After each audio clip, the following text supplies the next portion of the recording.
이번 주에 사실 그 굉장히 중요한 그 사건의 진전이 있었어요. 그 드루킹 특검. 드루킹 특검. 이제 김경수 지사를 소환 조사하는 것이 다음 주로 거의 예고돼 있는 셈이에요. 네. 예. 그런데 이제 김경수 지사는 이미 다 알려진 사실 또 확인되지 않은 사실을 자꾸 언론에 흘려서 특검이 언론을 통해서 모욕 주고 있다. 네. 여론몰이 하고 있다.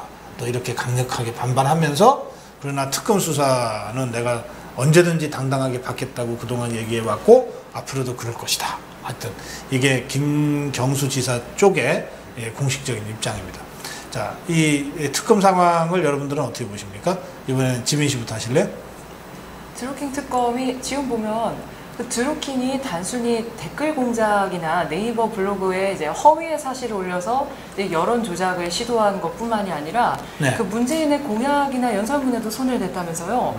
그러면은 그 드루킹이라는 사람은 어떤 직함이 있는 것도 아니고 그러면 실상 그거야말로 일종의 국정농단이 정말 국정농단이 아닙니까? 예전엔 사실이 아닌 거를 자꾸 언론에 띄우고 허위 보도를 해서 박근혜 대통령의 국정농단이 있었다라고 허위 보도해서 진짜 그렇게 만들었는데 이거야말로 진짜로 국정농단이고 비선실세 드루킹이 아니었는가 합니다. 그 시점은 지금까지 밝혀진 걸로만 보면 문재인 후보가 대통령 되기 전에 후보 시절에 뭐 공약이나 이런 거니까 그건 국정이라고 할 수는 없고 그렇죠. 국정은 대통령이 됐을 때 하는 얘기니까 하여튼 그러나 뭔가 이 대선의 공식 캠프의 공식 그 직함을 안 갖고 있는 사조직이 일종의 사조직이 이 캠프에서 굉장히 큰 역할을 했을 수도 있다. 그러니까 이제 사조직, 비선조직 그렇게는 얘기할 수 있겠죠. 어쨌든 말씀 계속하세요. 그리고 당시에 이제 그 드루킹 팀이 물론 전 드루킹 팀 같은 게 단지 드루킹이 유일한 팀이라고 생각되질 않습니다. 더한 게 여러 개 있을 수도 있다고 생각하는데 당시에 이제 조작한 이제 댓글 대상이 9만 건에다가 본인 블로그에다가 이제 올렸던 글의 31%가 박근혜 대통령 정부를 허위 음해하고 이제 그 허위 사실을 올려서 이제 여론 주도하기 위한 소스 자료들을 올린 거예요. 그런 거에 대해서도 굉장히 이제 특검이 강력하게 다뤄야 된다고 보고 저는 특검뿐만 아니라 국정조사나 청문회 같은 것도 반드시 이루어져야 된다고 생각합니다. 그것까지 이루어져야 진짜라고 볼 수가 있어요. 이건 대한민국당 입장이기도 합니다. 국정조사는 왜 안 할까요? 저도 그게 의문스럽습니다. 국정조사나 청문회까지는 반드시 이루어져야 된다고 생각을 하거든요. 왜 안 할까요? 한국당이 지금 국정조사를 할 생각이 별로 없는 것처럼 보이거든요. 왜 그런 것 같습니까?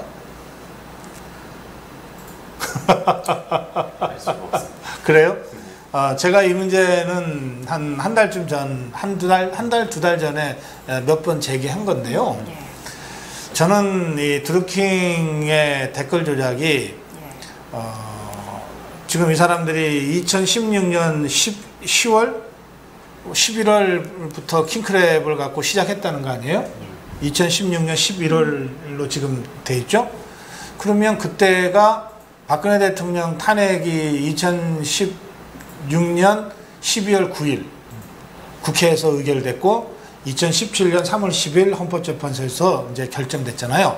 그러니까 박근혜 대통령 탄핵 직전이에요. 이때부터 이 사람들이 댓글 조작을 시작했으니까 박근혜 대통령 탄핵 과정에 여론 조작을 했을 가능성이 꽤 있는 거죠. 그리고 5구 대선에 어떤 형태로든 댓글 조작으로 개입했을 가능성도 있는 거죠. 그러면 국정조사를 하면 특검은 특검대로 증거를 가지고 조사하겠지만 국정조사를 하면 과연 드루킹이 박근혜 대통령 탄핵 과정에서 여론 조작을 했었는가? 이걸 이제 집중적으로 추궁하고 조사해야 되지 않겠어요? 그러면 그렇게 해서 만약에 국정조사에서나 특검에서 박근혜 전 대통령 탄핵 과정에서도 여론 조작을 해서 뭘 했다는 게 드러나면 조작된 여론에 따라서 대통령을 탄핵한 사람들이 돼버리잖아요. 바른정당이나 또는 한국당의 대통령 탄핵에 찬성한 사람들은 당시에는 자기들 나름의 헌법기관으로서의 판단으로 했다고 당시에는 주장했을지 모르지만 이제 불편한 진실이 드러나게 되면 드루킹 일당들이 조작한 잘못된 여론에 휩쓸려서 대통령을 탄핵한 사람들이 돼버릴 수도 있잖아요. 이거는 정말 이 사람들로서는 정말 직면하고 싶지 않은, 대면하고 싶지 않은 불편한 진실일 거예요. 그래서 이 사람들이 국정조사 별로 관심이 없는 것 같아요. 제 그 추정은 이렇습니다. 조금 일리가 있다고 보십니까? 네, 상당히. 그거 말고는 이 사람들이 국정조사의 소극적인 이유를 설명할 수가 없어요. 국정조사는 문재인 정부를 압박하고 더불어민주당을 압박하고 또 특검의 특검 조사를 압박하는 효과까지 있기 때문에 단식을 해서 특검을 관철시킨 한국당 입장에서 국정조사에 소극적인 거는 있을 수 없어요. 그런데 이 사람들이 거의 주장을 안 해. 그럼 뭐야? 뭔가 이유가 있는 거야. 그러다 보니까 제가 이렇게 그 추정을 하게 됐어요. 어떻게 생각하세요, 선정 씨? 일리 있다고 생각을 합니다. 지금 그리고 한국당도 거의 지금까지 계속 뭉쳐 있었던 집단이 사실 복당파가 맞잖아요. 복당파 같은 경우에는 그 문제에서 전혀 동떨어질 수 없는 사람들이잖아요. 그렇기 때문에 더 그렇게 하는 게 아닐까 이런 생각이 드네요. 고 박사님 팩폭 하시네 그러셨어요. 팩폭이 좋은 말이에요? 팩트 폭행. 팩트 폭행. 좋은 뜻으로 좋은 말이에요? 쓰이죠. 고맙습니다. 이걸 제가 해석한 것은 저는 얘가 추정이라고 그랬는데 이걸 팩트로 다 받아들이시네요. 저희 2030 세대 우파들도 저번 주에 이제 그런 부분에 대해서 이야기를 했는데 일단 특검은 무조건 연장이 돼야 되는 거고 그 자유한국당이 도대체 왜 침묵하는가에 대해서 그 똑같은 말씀하신 청년분들이 몇 분 계세요. 이제 여론을 완전히 잘못 인식을 하고 그때 행동을 했고 그 뒤에 이제 뒤처리가 안 되기 때문에 더 나아갈 수가 없는 부분이다. 그런 청년들이 또 있었고 한 팀은 이제 그들의 비선 실세가 남한에 있어서 정말 다행이다 라고 생각하는. 그러니까 아니 그래서 저는 동네가 아니라 사실은 뭐 다들 특검이 김경수 지사를 과연 구속 기소할 거냐에 다들 초점을 맞추고 있는데 저 그거 별거 아니라고 생각해요. 김경수 지사가 지금 제기된 의혹대로 뭐 드루킹과 뭐 이렇게 연결지어서 뭔가를 했다고 치더라도 그래봤자 심부름꾼이지. 그렇잖아요. 그보다 더 중요한 것은 드루킹 특검이 됐건 또는 국정조사가 됐건 그보다 더 중요한 것은 드루킹 일당 외에 다른 일당들이 또 있었는가. 그다음에 그들이 박근혜 대통령 탄핵 과정에서 어떤 규모와 어떤 수준으로 여론 조작을 했는가. 그래서 대통령 탄핵이라는 초유의 사건이 조작된 여론에 의한 것이었는가 아니었는가. 이걸 밝히는 거예요. 그걸 밝히고 그 연장선에서 그럼 대통령 선거도 그러면 조작된 여론에 의해서 진행됐던 건가. 이걸 밝히는 거예요. 그 과정에서 단역으로 출연하는 몇 사람이 뭐 그렇게 중요합니까? 그 김경수 지사는 자기가 굉장히 대단한 사람이라고 생각하는 모양이에요. 그래서 자기는 특검보다 100배 넘는 이런 일과 고민을 하고 있다. 이런 식의 얘기를 했어요. 그러니까 이런 거죠. 자기가 경남지사로서 하고 있는 일과 고민에 1%도 아마 특검은 고민을 못하고 있을 거다. 이렇게 표현한 것 같아요. 그러니까 아마 대단한 사람이라고 자기 스스로 생각해요. 그러니까 저는 김경수가 뭐 그렇게 대단한 존재냐. 그래봤자 비서고 문재인 후보의 비서고 그리고 심부름꾼이었다. 지금 그 사람의 사법 처리가 중요한 게 아니다.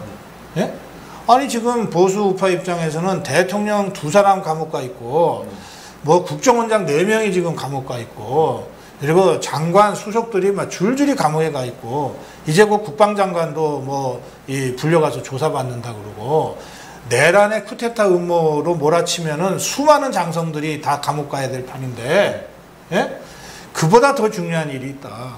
대통령 탄핵이라고 하는 역사상 초유의 이 사태가 조작된 여론에 의해서 이렇게 같은 일인지 아니었는지를 우선 밝히는 거다.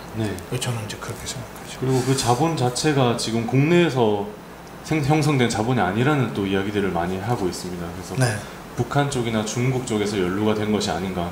천안함도 북한 북한이 이제 중국 자본을 받아서 이렇게 했다는 것이 이제 속속 드러나고 있기 때문에 이 국정을 무너뜨리기 위해서 과연 우리나라 내부에서만 이런 일이 있었는가? 그런 거에 대한 이제 앞으로 조사도 계속 진행되다 보면 우리가 생각하는 것 이상으로 조금 큰 일이 벌어질 수 있지 않나. 그리고 제가 그 영국에 있을 때 사실 댓글 조작 현장에 대해서 엄청나게 붕괴를 했던 사람이거든요. 제가 이제 그때 당시 대선이 있을 때 저는 영국에 있었기 때문에 할 수 있는 것이 네이버, 그때 당시엔 제가 페이스북도 잘 안 할 때이기 때문에 네이버를 한참 많이 했었어요. 댓글 읽고 달고.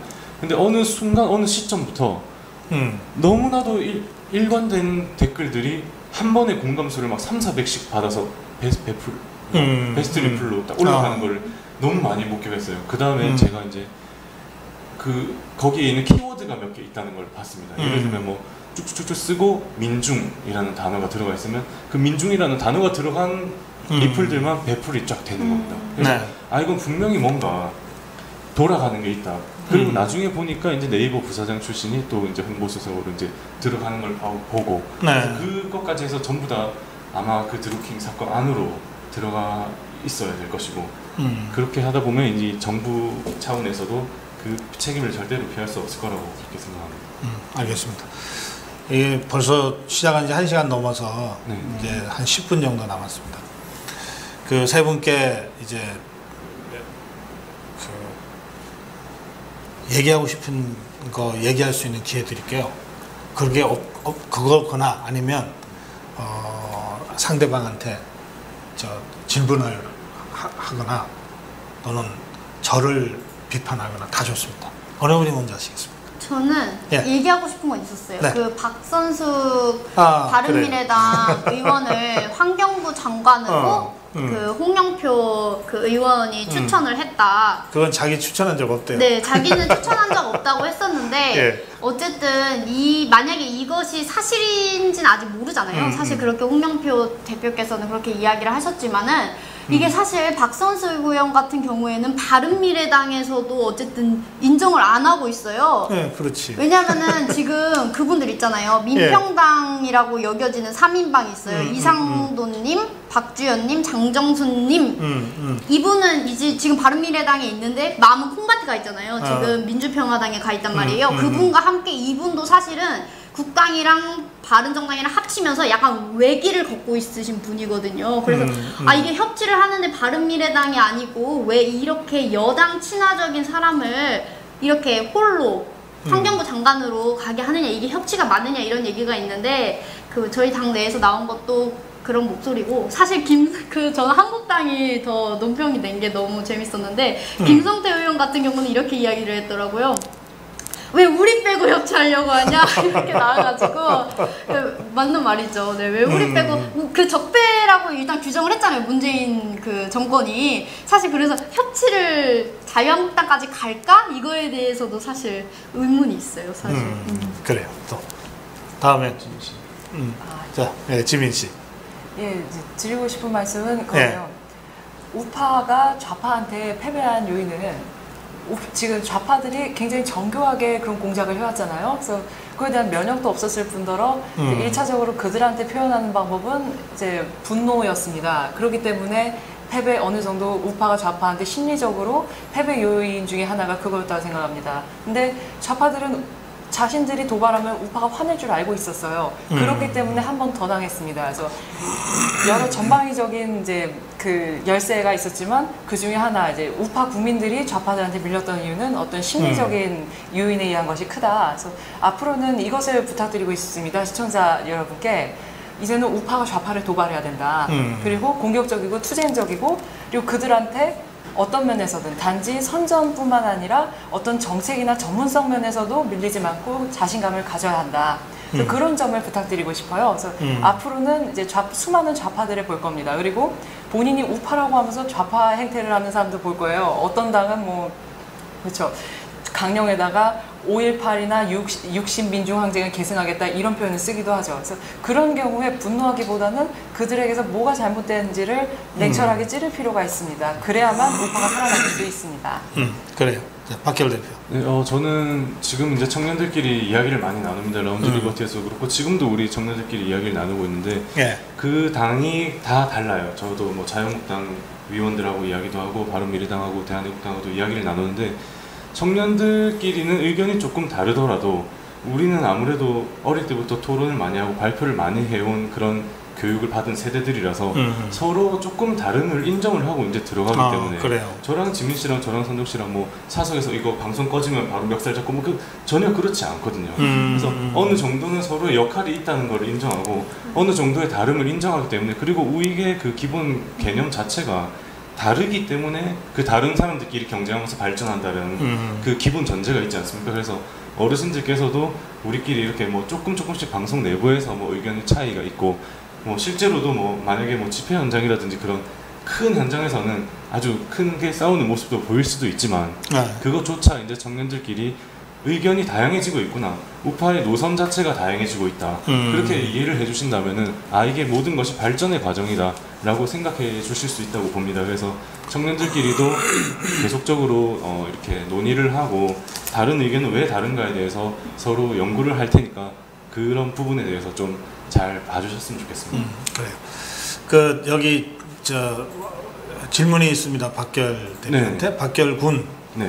공영 홈쇼핑 관련 박근혜 비난 해명 좀 하라 이렇게 제가 그대로 읽어드립니다. 제가 그 페이스북에 이제 글을 올렸는데 공영 홈쇼핑이 이번에 이제 국내 생산품으로만 이게 중소기업 그러니까 중소기업들이 이제 OEM을 주던 중소기업들이 굉장히 난감하게 됐습니다. 근데 그게 공영 홈쇼핑이라는 게 박근혜 정부 때 도입된 거예요. 공영 홈쇼핑이? 그래서 홈쇼핑을 사실 공영으로 한다는 것도 말이 안 되고 제 기준에서는 시장 자유에 위배되는 겁니다. 그다음에 이번에 서울페이도 마찬가지. 아까 성정 씨가 잠깐 말씀드렸던 그 서울시가 하는 제로로 만드는 서울페이도 울며 겨자 먹기식으로 기업들을 따라오게 만드는 그런 제도인데 그런 제도 자체는 그게 박근혜 정부가 됐든 전두환 정부가 됐든 뭐 박정희 정부가 됐든 저는 지금 이 시대에서 전혀 어울리지 않는 정책이라고 보기 때문에 별도의 해명은 필요 없을 것 같습니다. 잘못된 정책입니다. 박근혜 정부 때 잘못 만들어진 공영 홈쇼핑. 그리고 그 적자가 이것을 지금 문재인 정부에서는 더 이상하게 잘못 운영하려고 한다. 그런 지적이군요. 그리고 수십조로 계속적 수백억대로 나고 있기 때문에 그러니까 공영에 대한 폐해를 잘 보여주는 사례다. 알겠습니다. 이것은 박근혜의 비난이 아니고 박근혜 정부에서 있었던 공영 홈쇼핑 정책에 대한 정책적 비판. 네, 맞습니다. 그렇군요. 알겠습니다. 뭐 의견이 있어요? 그거에 대한 제 의견은 좀 다른데요. 그러니까 공영 홈쇼핑이라고 하면 결국에는 지금 현존하는 홈쇼핑에 자신의 이제 상품을 올려서 판매할 수 없는 그런 연세한 상인들한테 어떤 일종의 온라인 플랫폼을 제공하겠다라는 건데 그게 수백억의 상당한 양의 적자를 보고 있다고 하셨잖아요. 문재인 씨 정부에서. 그 전부터 적자는 누적되고 있습니다. 적자가 누적되어 있다. 그럼 현존하는 공영 쇼핑몰, 홈쇼핑이 있습니까? 네네. 어떤 거죠? 공영 홈쇼핑이라고 해서 제가 알기로는 그게 운영 방식에 따라서 이게 적자 폭은 얼마든지 이제 조정이 될 수 있다고 보고 그리고 또 그 운영 초반이지 않습니까? 그래서 어느 정도 처음에는 투입되는 비용이 운영 초반이 아니고 박근혜 정부 때부터 몇 년 걸려요. 플랫폼 정착되기까지 해서 아임 쇼핑입니다. 아임 쇼핑이요? 저는 그 정책에서 굉장히 긍정적이라고 생각을 하는데 부정적으로 생각하시는 이유에 대해서 좀 더 자세히 여쭐 수 있을까요? 그러니까 저는 국가의 공영이라는 것 자체를 계속적으로 그 시장에 참여하게 놔둬서는 되지 않는다고 보는 입장입니다. 그렇다면 국가에서 운영하는 공영 주차장이라든지 이런 공영 시설에 대해서도 혹시 부정하시는 그렇지는 않습니다. 그러니까 공영 주차장이 일반 개인의 만약에 민간의 주차장을 위협할 정도로 커지고 국가가 그 민간 주차장에 대해서 규제를 걸기 시작하면은 저는 거기에 대해서는 반대를 합니다. 이런 지금 이제 끝날 무렵에 정책 논쟁이 시작이 되는데 우선 제가 다음에 그 주제를 토론할 필요가 있습니다.